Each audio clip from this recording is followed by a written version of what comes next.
ராகுல் காந்தி எந்த கூட்டணிக்கு ஆதரவளிக்கின்றாரோ அந்த கூட்டணியில் நாங்கள் எங்களது பங்களிப்பை முழுமையாக அளிப்போம் என்று திண்டுக்கல் மாவட்ட மாநகர காங்கிரஸ் கமிட்டியினுடைய தலைவர் துரைமணிகண்டன் பேட்டி. கடந்த நவம்பர் மாதம் தமிழ்நாடு முழுவதும் அமைப்பு மறுசீரமைப்பு மூலம் புதிய மாவட்ட நிர்வாகிகளை தேர்ந்தெடுக்கும் பணி நடைபெற்றது. இந்த அமைப்பு சீரமைப்பு திட்டத்தின் மூலம் ஓட்டுகளாக அளிக்காமல் வாய் வழியாக புதிய நிர்வாகிகளை தேர்ந்தெடுக்கும் காரணங்களை கூறுமாறு தலைமை அறிவித்திருந்தது. அதனைத் தொடர்ந்து திண்டுக்கல் மாவட்டத்தில் இதற்கு முன்பாக மாநகர மாவட்ட காங்கிரஸ் தலைவராக இருந்த துரைமணிகண்டனை மீண்டும் 2வது முறையாக மாவட்ட தலைவராக தேர்ந்தெடுத்து உள்ளனர். அதனைத் தொடர்ந்து திண்டுக்கல் கிழக்கு மாவட்ட தலைவராக பாலசுப்பிரமணியம் மற்றும் மேற்கு மாவட்ட தலைவராக சுவாமிநாதன் உள்ளிட்டோரை புதிய நிர்வாகிகளாக தேர்ந்தெடுத்து உள்ளனர். இந்நிலையில் புதிதாக தேர்ந்தெடுக்கப்பட்ட நிர்வாகிகள் இன்று காமராஜர் சிலை வளாகத்தில் ஒன்று கூடி காமராஜர் சிலைக்கு மாலை அணிவித்து மரியாதை செலுத்தினர். இந்நிகழ்ச்சியில் ஏராளமான காங்கிரஸ் கட்சி பிரமுகர்கள், தொண்டர்கள், மகளிர் அணியினர் என ஏராளமானோர் கலந்து கொண்டு புதிய தலைவர்களுக்கு சால்வை அணிவித்து வாழ்த்துக்களை தெரிவித்தனர்.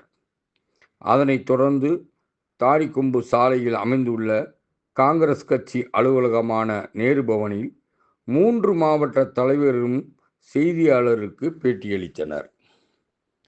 அகில இந்திய காங்கிரஸ் கமிட்டியின் சார்பாக அமைப்பு மறுசீரமைப்பு மூலமாக மாவட்ட தலைவர்கள் தேர்ந்தெடுக்கப்படுவது கடந்த 2 மாதங்களுக்கு முன்பு தமிழகம் முழுவதும் 75 மாவட்டங்களுக்கு நடைபெற்றது. அந்த அமைப்பு மறுசீரமைப்பின் மூலமாக புதிய தலைவர்களாக எங்களை அகில இந்திய காங்கிரஸ் கமிட்டி தலைவர் ராகுல் காந்தி அறிவித்திருக்கின்றார். இந்த அறிவிப்பின் மூலம் இன்று திண்டுக்கல் மாவட்டம் முழுவதும் அனைத்து மாவட்ட நிர்வாகிகள் மற்றும் தொண்டர்களும் இன்று பெருந்தலைவர் காமராஜர் சிலைக்கு மாலை அணிவித்தோம். அடிமட்டத்தில் உள்ள தொண்டர்களின் கருத்துக்களை கேட்டறிந்து தலைவர் ராகுல் காந்தி புதிய நிர்வாகிகளை தேர்ந்தெடுத்துள்ளார்.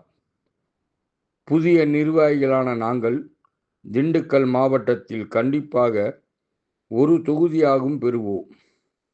உள்ளாட்சி தேர்தலில் வார்டு உறுப்பினர், ஒன்றிய பெருந்தலைவர், ஒன்றிய கவுன்சிலர் இடத்தை பெற்று பெருமையான வாக்குகளை பெற்று வெற்றி பெறுவோம். ஒவ்வொரு வார்டிலும் உறுப்பினர்களையும் சட்டமன்ற உறுப்பினரையும் உருவாக்குவோம். எங்கள் தலைவர் ராகுல் காந்தி எந்த கூட்டணிக்கு ஆதரவு அளிக்கின்றாரோ அந்த கூட்டணிக்கு நாங்கள் எங்கள் பங்களிப்பை அளிப்போம் என்று கூறினார். நியமித்திருக்கிறார்கள். அது மட்டுமல்ல, நாங்கள் 3 பேரும் ஒன்றாக இணைந்து திண்டுக்கல் மாவட்டத்திலே ஒரு சட்டமன்ற தொகுதியை பெறுவோம் என்பதை நாங்கள் உறுதி கூறியிருக்கின்றோம். அது மட்டுமல்ல, வருகின்ற உள்ளாட்சி தேர்தலிலுமே அதிகமான இடங்களிலே காங்கிரஸ் பேரியக்கத்து நண்பர்களுக்கு பெற்றுக் கொடுத்து ஒன்றிய பெருந்தலைவராக, ஒன்றிய கவுன்சிலராக உருவாக்குவதுதான் எங்கள் 3 பேருடைய கடமையாக நாங்கள் இன்று பெருந்தலைவர் காமராஜர் சிலை முன்பு உறுதியேற்றிருக்கின்றோம். 2026 கண்டிப்பாக திண்டுக்கல் மாவட்டத்திலே ஒரு சட்டமன்ற உறுப்பினரை உருவாக்குவோம். தலைமை அதற்கான முயற்சியை மேற்கொள்ளும் என்பதை இந்த நேரத்தில் நாங்கள் தெரிவித்துக் கொள்கின்றோம். இந்த 7 சட்டமன்ற தொகுதியிலுமே தலைமை ராகுல் காந்தி அவர்கள் எதை சொல்கின்றாரோ அந்த கூட்டணிக்கு ஒன்றிணைந்து நாங்கள் செயல்பட்டு திண்டுக்கல் மாவட்டத்தை பொறுத்தளவிலே கண்டிப்பாக ஒரு சட்டமன்ற தொகுதியை நாங்கள் பெற்றே தீர்வோம் என்பதை இந்த நேரத்தில் தெரிவித்துக் கொள்கின்றோம்.